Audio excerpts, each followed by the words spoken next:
Hi friends, welcome to LSY sheep form.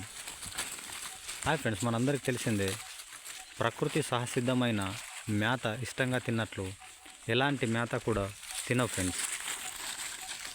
అది ఎకరాలు గడ్డి నాటి చాప్ చేసి వేసిన, ఎండు మేత వేసిన మరియు టీఎంఆర్ లాంటి దానైనా సరే ఇలా ప్రకృతి సహసిద్ధమైనటువంటి మనకు సీజనల్ వైజ్ దొరికే మేత తిన్నట్లు ఏ మేత కూడా తినే ఫ్రెండ్స్.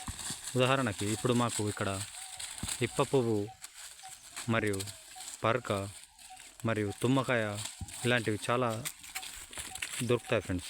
ఇలాంటివి సీజనల్ వైజ్ దొరికే ప్రకృతి సహసిద్ధమైన మేత మేసినట్లయితే జీవాలు కూడా చాలా ఆరోగ్యంగా ఉండి బలిష్టంగా తయారవుతాయి ఫ్రెండ్స్. అలాగని ఇప్ప పువ్వు చాలా దొరుకుతుందని చెప్పి చాలా మేపినట్లయితే అజీర్ణ సమస్యలు వచ్చి జీవాలని కోల్పోయే ప్రమాదం ఉంది ఫ్రెండ్స్.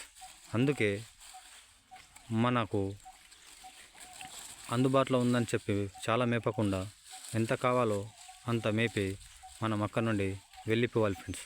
మీరు కూడా ఇలాంటి ప్రకృతి సహసిద్ధమైన మేత మేపినట్లయితే కామెంట్ చేసి చెప్పండి ఫ్రెండ్స్.